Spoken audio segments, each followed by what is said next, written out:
My journey, I can remember, I went to the US in 1988. So this is my 35th year in the US. I went like most of you here. I had taken a loan from India from a bank. My parents had to put their house on collateral security. So there was a lot of stress for me to succeed and then repay that loan. And thankfully, after I paid $2,000, that was the tuition for one semester. I'm talking 35 years back, right? I had taken $5,000 with me. And $2,000, as soon as I went, I paid my tuition. But before the end of the first semester, I was fortunate to get assistantship. I got my MS, MBA, PhD, all of that for $2,000. And I owe a lot to the US education system, and that is what I'm trying to give back since I became a professor after that, trying to help as many students as possible from anywhere in the world. I have 300 students from Palestine. When I started that program in 2014, a lot of people said, Palestine? Are you sure you want to go there? Every day there is conflict and war and so on. But fast forward 10 years, we have 300 graduates from Palestine, from the West Bank in Ramallah, close to Jerusalem. You are watching Success with Bob Mwiti Show, presented to you by Upstack America. Upstack America is a consulting company that helps immigrants find amazing higher education and job opportunities in the tech industry in the United States. You can find our programs by going to www.upstackamerica.com. Upstack America, we wake you up to the unlimited potential. We are committed at IUP to make our students global citizens. Like the MC said, he quoted Nelson Mandela, education is the most important thing. For us to understand each other, we have to be educated. We have to think like we are citizens of the globe. And how do you do that?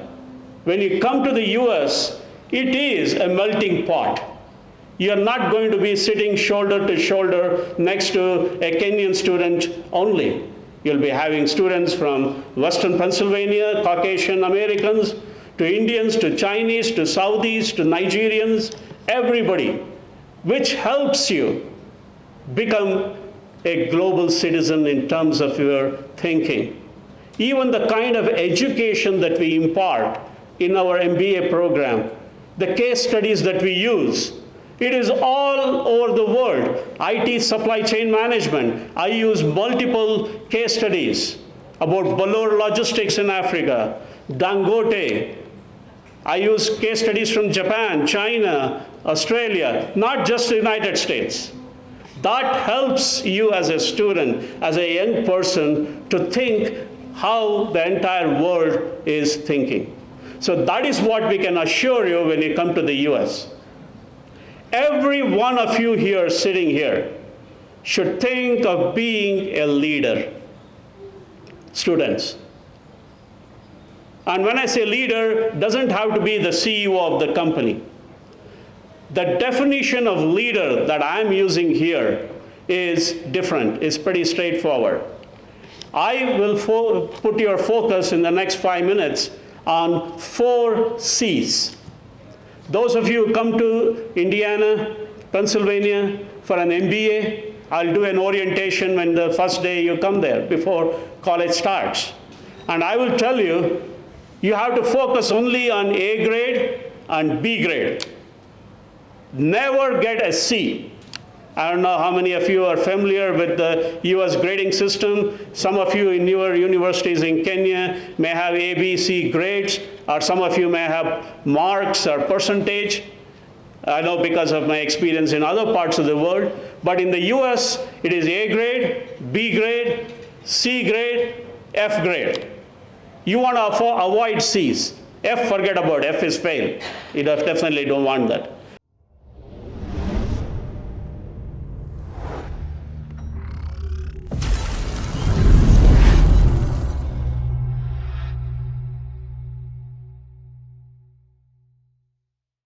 You have been watching Success with Bob Mwiti Show, brought to you by Upstake America.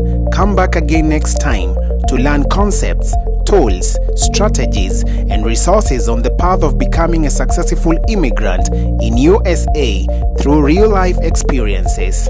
Be sure to subscribe to Bob Mwiti channel on YouTube and also follow him on Facebook, Instagram, Twitter, and LinkedIn.